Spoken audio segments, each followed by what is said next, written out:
dá pra gente fazer... Dá pros tubarões fazerem alguma coisa nesse sentido, assim, em relação ao contato, um lobby com o governo, não sei o quê? Ou vocês também estão vivendo apesar do Estado? Eu acho que no Brasil é muito difícil você conseguir fazer alguma coisa na política, né?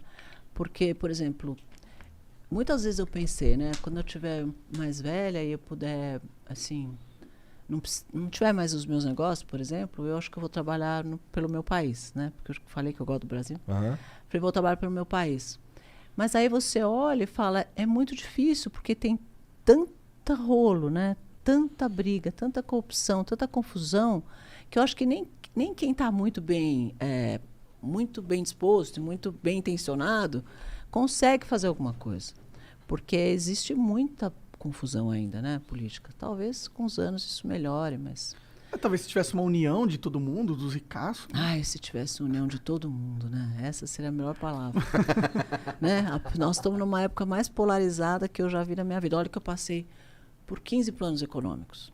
Eu vi hiperinflação, vi confisco, vi cada coisa surreal. Vi mudar o nome da moeda 3 vezes, vi tirar 3 vezes, tirar 3 reais. Né? Nossa, imagina empreender nessa época, eu disse loucura. Não, Na época da inflação. eu lembro de uns... 80% de inflação, eu trocava o preço 2 vezes por dia. Nossa, devia ser muito chato, Cara, mano. eu Muito chato. lembro a Casa e Vídeo lá no Rio, que eles vendiam a prazo e diziam assim, 50% de juros apenas, tá ligado? Surreal. Os bagulho assim sinistro. Isso Minha mãe, quando chegava o dinheiro lá em casa, minha mãe já mandava correndo no mercado pra comprar logo. Porque E você no tinha dia seguinte loja mudava o naquela preço. época, a fábrica? Eu já tinha a Fitoervas. E como que era essa loucura? Como que era ter uma indústria na época da inflação máxima? Maluco. Completamente maluco. Você imagina que às 8 horas da manhã eu trocava o preço e às 4 horas da tarde eu trocava o preço de novo. Às vezes 2, 3 horas da tarde eu trocava o preço de novo. E E tem aí que chegava virar uma um hora dinheiro. que você nem sabia mais se o teu preço estava certo ou errado, porque você começava a perder a referência. Então eu falava, a gente tinha o preço do McDonald's, de um Big Mac do McDonald's, e tinha o preço de uma caixa de fósforo. Então eu sempre tinha o preço desses dois produtos. Todo dia de manhã alguém me trazia o preço do McDonald's e da caixa de fósforo. Aí eu olhava o meu preço em relação a eles, para ver se eu não estava muito louca, se eu não tinha subido de mais ou de Porque menos. você sabe que o Mac e a caixa de fósforo ia conseguir fazer aquela conta boa. Sei lá, pra gente ter alguma baliza. É a base. Algum tipo de jeito de você Da se onde balizar. que tirava? De onde que o Mac chegava nessa conta? Eu Ele nem sei, olhava a não, caixa não de sei, fósforo? nem sei se ele sabia tão melhor do que eu, mas assim, era pra mim, foi o que eu escolhi. Falei, vamos escolher duas coisas mais doidas e vamos escolher isso como referência. E aí escolhi esses preços. O Mac é uma boa referência, né? Na minha opinião, né? Chegou uma época que, se eu não me engano, a referência era o FIR, que é Nossa, uma... um que índice. Um índice aí, pá, não sei o quê. E, cara, isso aí a gente tá falando de 91, 92, não é? Por aí. Foi quando... Foi em 1990, que era o Collor, o presidente da época, ele tirou a hiperinflação e fez o confisco. Que foi, pra mim, essa foi a coisa mais louca que eu vi. Assim, espero nunca viver um negócio mais louco que nem esse. Imagina você acordar de manhã e você ter R$50 na conta da empresa e da pessoa física. E eles tiraram o dinheiro das pessoas na poupança também. Então, por exemplo, o governo a vida inteira fez grandes campanhas para as famílias fazerem poupança e poupar o dinheiro dos filhos. Olha, faz uma poupança para o seu filho quando ele nascer. Então, as avós davam poupança de presente para os netos. O pai comprava uma poupança porque o dia que você casar, vai comprar um apartamento. Ou o dia que você se formar, você abre a sua empresa, abre o seu consultório com esse dinheiro, sei lá. Então, todo mundo tinha uma cadeia de poupança. Os caras foram lá e congelaram a poupança, a conta corrente, tudo de todo mundo. Aí ficou o país inteiro com R$50 no bolso. Todo mundo. Aí eu cheguei na fábrica, eu tinha 800 funcionários naquela época. Cheguei na fábrica, tava todo mundo assim, com o olho arregalado, me esperando entrar, né? E aí falaram, e aí? Como é que nós vamos fazer? Falei, olha, não tenho a menor ideia. Começa a pagar a luz, porque os R$50 não paga nem a conta de luz da fábrica. Era surreal, não pagava a minha conta de luz da fábrica. Mas não pagava água, luz, telefone e tudo, não pagava. Eu falei, começa a pagar a luz, porque a gente não tem dinheiro nem para pagar a luz. E aí, pagou? Mas e o que aconteceu depois? Foi a época mais louca de todas, assim. Aí eles devolveram? Muita gente se matou. Muita gente se matou. Muita gente se matou. Você imagina, eu tinha uma amiga que tem 3 filhos. Uma história paralela. E ela tinha separado do marido, pegou um dinheiro, falou, olha, eu vou pegar esse dinheiro da casa que sobrou para mim, vou vender a casa e vou comprar um apartamento menor e a gente vai viver com esse dinheiro. Então, ela vendeu a casa, fez o negócio do apartamento menor, combinou com o cara que ia pagar, sei lá, amanhã, e vendeu a casa dela, recebeu o dinheiro, pôs no banco, congelaram o dinheiro. E ela ficou na rua, porque ela não podia pagar o apartamento menor que ela comprou, porque ela não tinha dinheiro, e não podia voltar para casa dela que ela tinha vendido, e não tinha o dinheiro, porque o dinheiro ficou preso no banco. Caralho. Aconteceu isso com um monte de gente. Meu pai nessa época empreendia também. Alguns clientes dele foram pro espaço e alguns outros se mataram Um mesmo. monte de gente se matou, um monte de gente se matou. Foi o maior índice de suicídio. Que loucura Porque essa as pessoas porra, né? piraram. Quanto tempo demorou para os caras devolverem a grana? Eu nunca me devolvi. Na verdade, nunca devolveram direito. Foi 1 ano e 8 meses depois que isso foi sendo... Na verdade, o que eles fizeram? Um ano e 8 meses depois? Olha o que aconteceu. Eles fizeram um sistema de... Você podia ir desbloqueando o seu dinheiro. Então, por exemplo, eu podia desbloquear o dinheiro da minha folha de pagamento.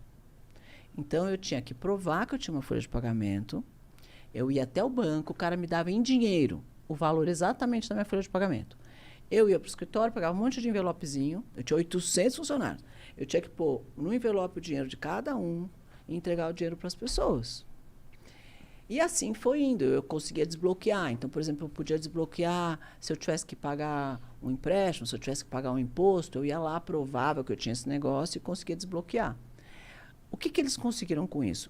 Empurrar a economia um tempão sem ter dinheiro girando, para baixar a inflação, porque a inflação era 80%. Entendi. Então, era uma... Obviamente não deu certo, nada deu certo, porque aquele negócio era uma loucura, um sistema completamente maluco. Mas isso foi fazendo esse desbloqueio acontecer. E eu, graças a Deus, eu não tinha salário naquela época. Então, eu inventei um salário. Falei, olha, eu vou falar que eu ganhava, sei lá, 5 mil reais, 50 mil, sei lá quanto era. E pus isso na folha de pagamento. Aí eu chegava lá, desbloqueava o meu salário. Com o meu salário, eu pagava água, luz, não sei o quê, a matéria-prima, não sei o que tal. E aí eu consegui fazer a empresa começar a girar devagarzinho com aquele dinheiro que eu, teoricamente, retirava, que era para o meu salário, entendeu? E aí eu fui pondo no giro da empresa para fazer a empresa continuar a andar.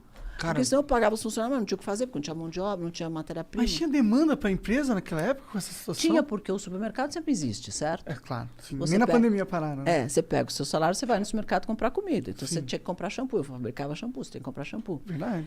Aí, como eu na época, não entendia muito de financeiro, nunca foi muito bom, uma dentista que não sabe fazer a conta, eu aplicava todo o dinheiro que eu tinha na época da hiperinflação em estoque de matéria-prima. Olha que louco. E eu tinha muita matéria-prima em estoque. Então, eu tinha matéria-prima para fazer produto. Isso era Então, eu uma dúvida que eu fabriquei tinha. produtos, e aí eu vendia nos mercados, que na época as multinacionais estavam todas bloqueadas, não conseguiam fabricar nada, travou geral. E eu chegava nos mercados e falava, vocês querem shampoo? Eu tenho.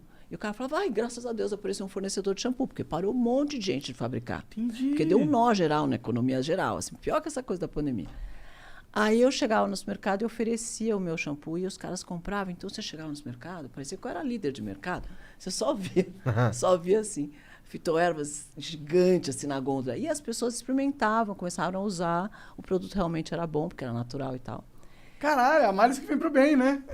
Sempre a gente tem uma boa história para contar de uma crise. Né? Pode ter certeza que muita gente tem história boa para contar da pandemia. Sim, né? mas a nossa história foi boa. Foi, Tá vendo? foi uma história boa. Todo mundo... pode fazer essa pergunta aqui no seu podcast. Se você fala, você tem uma história boa para contar da pandemia? Todo mundo vai ter uma história boa para contar.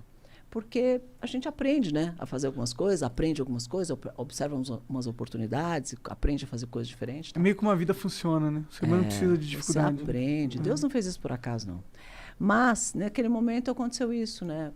Virou uma experimentação de marca tremenda. Para mim, foi uma oportunidade de negócio. Eu cresci muito naquela época e depois que as outras marcas começaram a entrar, eu já tinha meu mercado ali. Já tinha apresentado ao grande público a fitoervas. E aí cresceu bastante nessa época. Que interessante, olha lá. A empresa cresceu. Da hora. Foi assim, eu fui desbloqueando meu dinheiro como se fosse pro meu salário, pondo dinheiro no giro da empresa, e a empresa andou. Maneiro, cara. A maioria das pessoas teria só... Ai, deixa pra lá, cara. Deixa pra lá. Tem gente que se mataria. E tem gente que se mata. Uma coisa que eu tava esperando pra te perguntar era o que você fazia com a grana na hiperinflação. Que assim, você mudava o preço do teu shampoo porque o dinheiro valia menos durante o mesmo dia. Então o que tu fazia era pegar o dinheiro e comprar É o que eu matéria-prima. também fazia. Eu não mandava ir correndo no supermercado comprar, porque o produto, se era o jeito de você comprar mais barato. Porque se você fosse comprar daqui um dia, era 20% a mais, no outro dia era 20% a mais, no outro dia era 20% a mais. Então você tinha que comprar rápido qualquer coisa. E o que eu fazia? Comprar matéria-prima, embalagem, e falar, bom, o que eu vendo? Não é shampoo? Esse não é meu dinheiro. Então eu vou ter que fabricar mais dinheiro. O que eu faço com o dinheiro que não vale nada? Compro estoque. E fui comprando estoque de matéria-prima. E aí o dinheiro ficava nisso. E muita gente, na época e as multinacionais faziam isso, investiam aplicando no que eles chamam de overnight, que era uma coisa que rendia, né, o dinheiro. Era como se fosse uma aplicação financeira que rendia todos os dias, toda noite. Então, você aplicando no overnight e ganhando dinheiro com dinheiro mesmo. Na bolsa de valores, vai. E eu não, eu aplicava em matéria-prima, porque aquele negócio era muito complicado, esse negócio de overnight virava, mudava, a taxa mudava, a inflação mudava, e mudava o negócio. Eu falei, meu Deus, estou perdendo dinheiro. Eu falei, quer saber?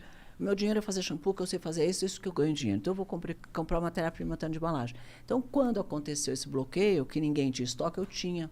E foi assim que eu acertei. Estava na ponta certa, na hora certa. Às vezes acontece. Que da hora. É.